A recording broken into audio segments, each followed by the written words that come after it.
Assalamu alaikum. Welcome to TKS online classes. I'm your teacher Ms. Haram Rahim from TKS Senior Branch. Okay students. Okay, it's time to okay, yes. First is present and Moise is present. Two students are present. Okay students, open your book, all of you.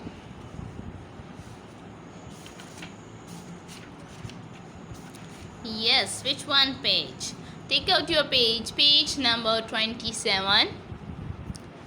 Take out your page number 27. Landform made by alpine glaciers. So again मैं आपको previous से connect करके बता रही हूँ कि हमने क्या पढ़ा था. हमारा जो टॉपिक था वो ग्लेशियर था. So the glacier, types of glacier में हमारे पास कॉन्टिनेंटल था, अल्पाइन ग्लेशियर था, ठीक है, और थर्ड वन हमारे पास पिडमोंट हमारे पास ग्लेशियर था. अब हमारे पास फिर हमने पढ़ा था ग्लेशियर मेड बाय किसका था, कॉन्टिनेंटल का था.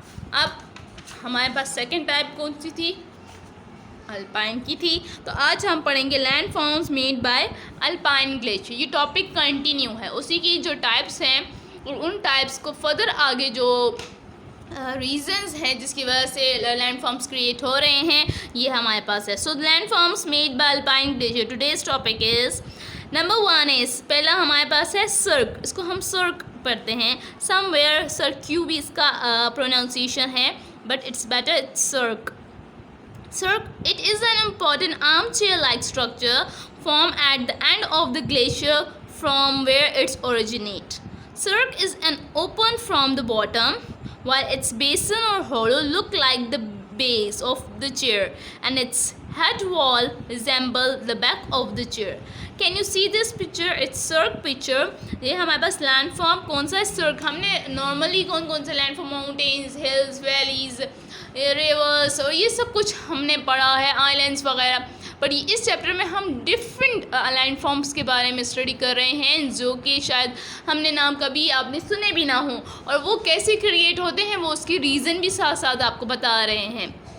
सो यही रिवर्स जो होते हैं या यही हमारे पास वेदर कंडीशंस जो होती है जिसकी वजह से न्यू लैंड फॉर्म्स क्रिएट होते हैं. इरोजन के प्रोसेस से ट्रांसपोर्टेशन होती हैं इसकी वजह से. सो सर्क हमारे पास कौन सा है, ये वो हमारे पास है स्ट्रक्चर. इट्स लाइक अ बेसन. बेसन मतलब जस्ट लाइक आप कह सकते हो एक कप शेप भी है, जो कि अंदर से वो कहते हैं हॉलो होता है, ऐसे डीप खाली सा होता है, ठीक है, और साइड्स पे ये अपर भी होता है. इसको आप कप लाइक शेप भी कह सकते हो. ये अंदर से क्या है, हॉलो है, और उसकी साइड्स वगैरह जो हैं बेस वगैरह पर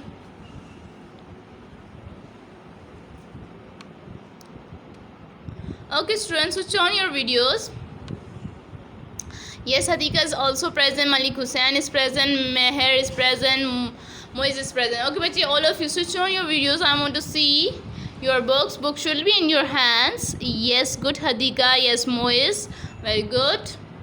And the rest of them, Meher, Malik Hussain and Fasi, bachi, switch on your videos.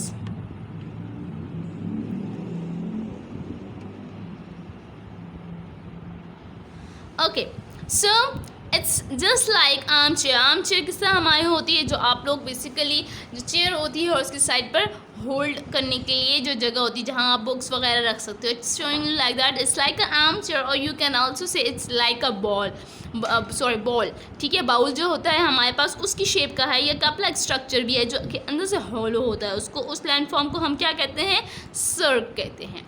Then the second one is tarn lake.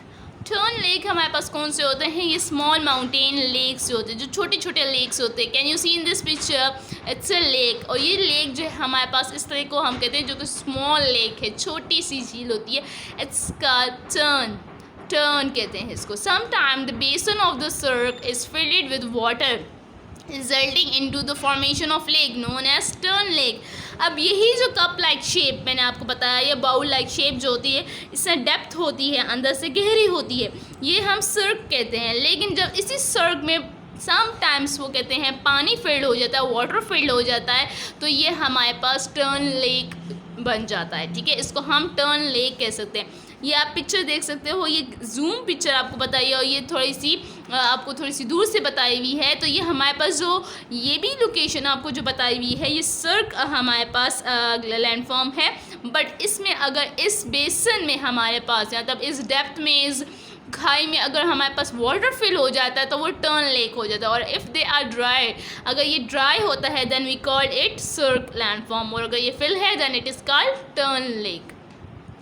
Number third is horn. Number third is horn. Yes बच्चे, switch on your videos जिन्होंने still अभी तक नहीं की हुई। Horn. Okay, when 3 or more cirques develop around a mountain, they modified it into a pointed peak with steep side known as horn.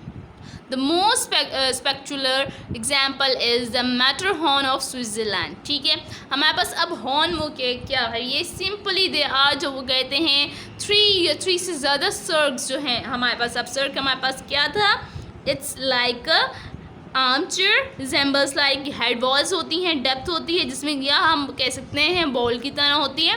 अगर हमारे पास continuously 3 and more सर्क्स जो है डेवलप हो जाए माउंटेन के इर्द गिर्द और उसकी जो पॉइंटेड पीक नज़र हो जाती है, can you see here, it's a peak. Peak उसकी चोंच जो है एंड पॉइंट जो होता है वो हमारे पास आ जाए तो उसको हम हॉर्न कहते हैं। And they are saying about that most spectacular example, spectacular कहते हैं शानदार, ये सबसे बेस्ट एग्जाम्पल हमारे पास किसकी है, मैटरहॉर्न। ठीक है, इस हॉर्न, इस माउंटेन का नाम मैटरहॉर्न है और ये हमारे पास कहाँ पर है, ये हमारे पास स्विट्ज़रलैंड में। So it's example of Matterhorn of Switzerland.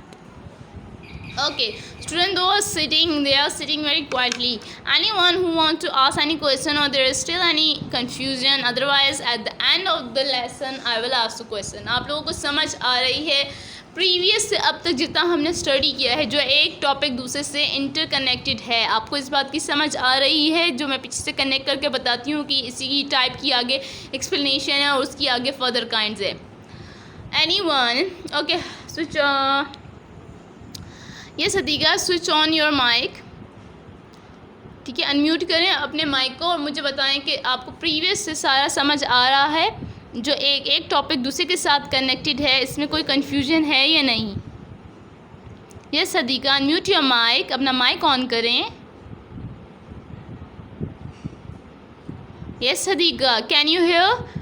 बच्चे आप लोग अभी इस टाइम पर ना वीडियोस ऑन कर रहे हो और ना माइक ऑन कर रहे हो। ये टॉपिक्स आपके लिए अगेन जो होगी नहीं पढ़ाए जाएंगे जब स्कूल स्टार्ट होगी। Then no one can say ma'am हमें तो समझ नहीं आई थी, क्योंकि now I am again telling you, switch on your videos, unmute your mic, ask me the question, give me the answer and no one is respond.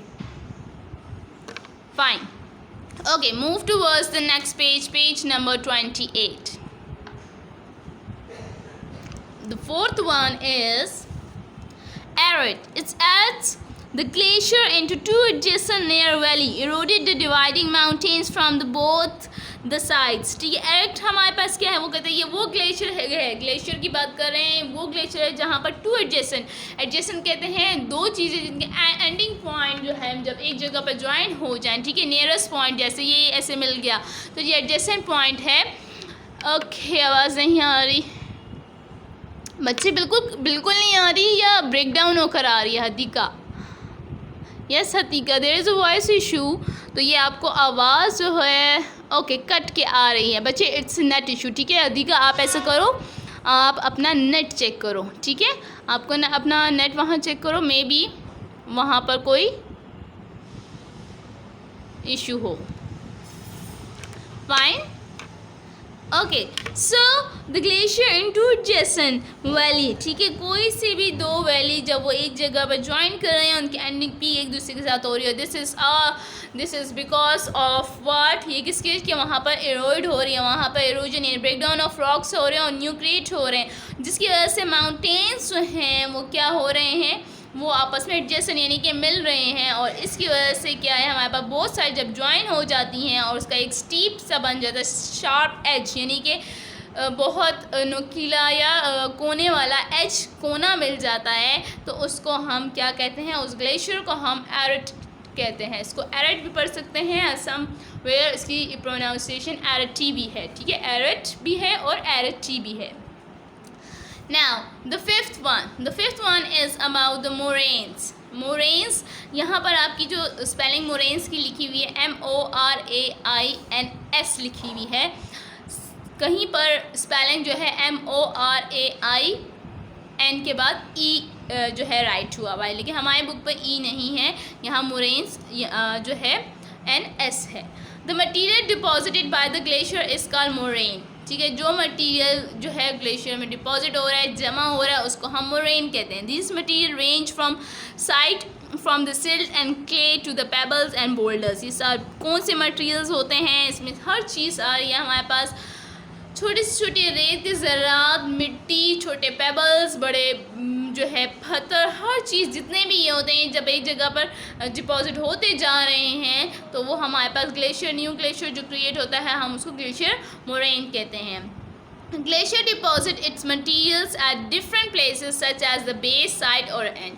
Of course ये जितने steps से गुजरते हैं, at the start I have told you about the process कि ये कितने stage से डलते हैं। अगर वो वहाँ से माउंटेन से फ्रॉम द अपर साइड पर, जिसको हमने माउंटेन रीजन कहा कहते हैं, उस उधर से अगर फ्लो होता हुआ वो बेस तक आ रहा है, लैंड तक, ग्राउंड एरिया तक आ रहा है, तो उसमें डिफरेंट स्टेज जो गुजरे हैं, हर जगह पर डिफरेंट जगह पर वो वहाँ पर स्टेक करेंगे, वहाँ डिपॉजिट होंगे, चाहे वो उसकी बेस है, साइड है और एंड है, और उसी की वजह से ये डिफरेंट लैंड फॉर्म्स जो हैं वो क्रिएट होते हैं। वो जितना भी मटेरियल डिपॉजिटेड हो रहा है एट द बेस पर आकर, एंड पर आकर, साइड पर, तो वो सब जो डिपॉजिट ग्लेशियर होता है उसको हम मोरेन कहते हैं। You can see in the picture moraine form at the base of the glacier का द मीडियल मोरेन, ठीक है। अब हमारे पास वो सब मटेरियल में यहाँ पर किस मटेरियल की बात हो रही है, क्ले, पेबल्स, सैंड, सिल, बोल्डर्स, सब इन सब की बात हो रही है। मटेरियल हम इन सब चीज़ों के लिए यूज़ करें, वो तब मटेरियल जो सब डिपॉजिट होता है जब वो बेस पे जाकर, मतलब बेस का मतलब बिल्कुल हमारे पास जो है मेन जगह पर, उसकी जो एंड पॉइंट होता है, जहाँ पर जो है अगर वाटर फ्लो हो रहा है तो उसका बिल्कुल जो एंड होगा, या हमारे पास जो ग्लेशियर बना हुआ है ऑफ कोर्स उसका बिल्कुल एंड एक जगह बेस तो होगी जहाँ पे ये मौजूद है, तो उस जगह को में हमारे पास जब ये डिपॉजिट होते हैं तो हम उसको मीडियल मोरेन कहते हैं। When the material deposit along the side of the glacier the resultant moraine are called the lateral moraine, ठीक है, वो लेटरल मोरेन कहते हैं जब वो साइड्स पे होते हैं। एंड द टर्मिनल और the end moraine are found with the material deposit at the end of the glacier. जब ग्लेशियर के एंड में हमारे पास जो है वो डिपॉजिट होते हैं तो हम उसको टर्मिनल कहते हैं या एंड मोरेन भी कहते हैं, जबकि जब वो हमारे पास मटेरियल साइड पर डिपॉजिट होते हैं तो उसको हम लेटरल भी कहते हैं, और जब ये मटेरियल बेस पर हमारे पास डिपॉजिट होते हैं, जमा होते हैं, इकट्ठे हो जाते हैं, तो हम उसको मीडियल मोरेन कहते हैं। So the topic is finish related to the glacier. आज जो टॉपिक ख़त्म हुआ जो ग्लेशियर से रिलेटेड था, और ग्लेशियर से रिलेटेड हमारे पास किस तरह था, मैं अगेन आपके लिए थोड़ा सा रिवाइज यहाँ से कर रही हूँ। The topic was started from page number 23, जहाँ हमने ग्लेशियर की टाइप्स पढ़ी थी 1, 2 and 3 काइंड्स पढ़ी थी। Then landform made by glacier, जो ग्लेशियर के थ्रू लैंड फॉर्म्स क्रिएट हो रहे हैं उसके बारे में पहले हमने ग्लेशियर जो कि कॉन्टिनेंटल यानी फर्स्ट काइंड बताई थी, उसके थ्रू जो क्रिएट होते हैं वो बताए थे, जिसमें हमारे पास उनकी फर्दर आगे 1, 2, 3 and 4 थी, जो कि हमने कल पढ़ी थी। आज हमने पढ़ा है अल्पाइन ग्लेशियर से जो बनती हैं, वो हमारे पास 1, 2, 3 एंड फर्दर 4 and 5 है। बच्चे जितना टिल हमने पढ़ लिया है आज तक, इंशाल्लाह इसके मैं आपके लिए ग्राफ भी बनाऊंगी। वो ग्राफ समझने के लिए होगा कि आपके पास जो है हर टॉपिक की जो काइंड्स है और काइंड एक दूसरे के साथ जो इंटरकनेक्टेड है, ताकि आप लोगों को इजीली समझ आ जाए कि ये किसके साथ है। इंशाल्लाह मैं आपको वो सेंड करूँगी, और उसके बाद में आप लोगों से 1 डे पर ये थॉरली जो है क्वेश्चन आंसर का भी सेशन रखूँगी, ताकि मुझे पता चले आप में से कितनों को कितना समझ आया है। ये सामने Abbas is also present and Mehar is present, Eman is also present. Okay, moving the verse towards the next topic, which is about the wind as an agent of landform changes. अब हमारे पास वाटर था, हमारे पास ग्लेशियर था, अब हमारे पास विंड भी है। Those who are of 7 और 8 दोनों को जो हमने एक टॉपिक आप लोगों को वेदर एंड क्लाइमेट का, हमने जो क्लाइमेट का चैप्टर पढ़े थे आप लोगों को याद होगा, हमने वहाँ पर पढ़ा था इरोजन का भी टॉपिक एक पढ़ा था, जिसमें हमने कहा था इरोजन ट्रांसपोर्टेशन जो है हमारे pass through different wind water, ये जो भी रीजन्स हैं इनके थ्रू जो होती हैं उस पर पढ़ा था। ये सब अब वो जो फर्दर हमने जो शॉर्ट इंट्रोडक्शन पढ़ा था उसमें, ये उसकी फर्दर डिटेल है इस चैप्टर में, ठीक है। अब वो जो इरोजन का प्रोसेस थ्रू विंड भी होता है, हमने ये पढ़ा था, आप लोगों को याद होगा, लेकिन वो बहुत स्मॉल सा टॉपिक था हमारे पास, ऑफ 1 पेज था, लेकिन उसका वो हमारे पास इंट्रोडक्शन था। अब वो जो है आपको डिटेल में कि वो सारे प्रोसेसेस कैसे होते हैं, ठीक है, वो ये डिटेल में आपको यहाँ है। तो अब हमारे पास ग्लेशियर के बाद द थर्ड अब हमारे पास आ रहा है wind. Wind as a agent of landform changes. अब लैंडफॉर्म में जो चेंजेस आ रही है विंड के थ्रू भी आ रही हैं, वाटर के थ्रू भी आती हैं, हमने ग्लेशियर के थ्रू भी पढ़ लिया है। अब हमारे पास कौन सी आ रहा है, विंड के थ्रू आ रही है, यानी जो हवा होती है उसकी वजह से भी ग्लेशियर्स में चेंजेस आती हैं। ऑफ कोर्स आती हैं, कैसे आती हैं, जब ये हवा वगैरह चलती है तो सैंड वगैरह और इसी तरह की जो जगह होती है वो क्या होती है, मतलब मिट्टी वगैरह रेत जो होती है वो उड़ती है। हमारे पास डिफरेंट एरियाज़ हैं जहाँ पर इस तरह से मिट्टी होती है, जहाँ, और ये बेसिकली कहाँ पर होता है, ये हमारे पास उन रीजन पे होता है जो कि हमारे पास ओपन एरियाज़ होते हैं और वाइड एरिया, मतलब बहुत दूर दूर तक, मतलब वहाँ पर कोई ऐसे हम ये नॉर्मल अपनी सिटीज़ वगैरह की बात नहीं करते, ये ऐसी जगह है जहाँ आबादियाँ नहीं है, जहाँ माउंटेन्स हिल्स सैंड्स वगैरह होते हैं। जब वहाँ पर विंड ब्लो करती है तो वो जो रेत होती है, मिट्टी होती है, ये सैंड्स वगैरह ये भी उड़ती हैं और ये उड़ के फिर जाके कहीं ना कहीं जाकर डिपॉजिट होती हैं और उसकी वजह से लैंडफॉर्म में चेंजेस आती हैं।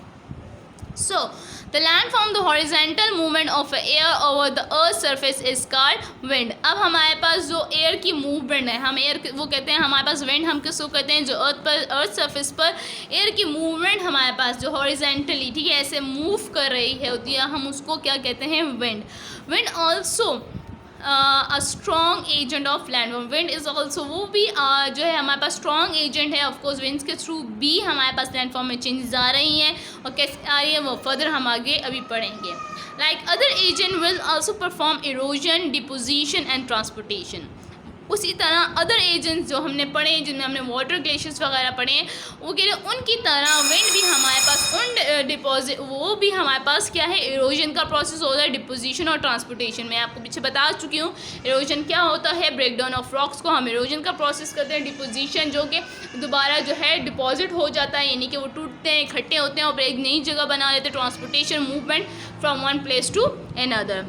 And desert areas is most powerful agent of landform. Desert area जो है हमारे पास सहराई इलाके, ये हमारे पास सबसे बेस्ट हमारे पास जो है पावरफुल एजेंट है विंड का, बिकॉज वहाँ क्या होता है, बिल्कुल ओपन एरिया होता है और वहाँ पर जब विंड ब्लो करती है तो वो बहुत इजीली जो है रेत वगैरह वो ब्लो कर सकती है, उड़ती है हवा के ज़रिए और चेंजेस उसमें आती हैं। Through wind can not be create a new landscape, however it modify the existing landscape of desert by blowing and depositing sand material. ठीक है, उससे कोई नया कोई लैंडस्केप नहीं बनता, ठीक है, नई सी नहीं होती, लेकिन वो कह रहे हैं उसमें वो फॉर टेम्पररी उसकी लैंडस्केप में चेंजेस आती हैं। ठीक है, वो एक जगह से दूसरी जगह डिपॉजिट हो जाती हैं तो उसकी वो शेप, उसकी वो स्ट्रक्चर, उसमें थोड़ी चेंजेस आती हैं। Okay student, it was the introduction about the wind. The class is over. Inshallah tomorrow we will study about the further topics. Take care. Allah Hafiz.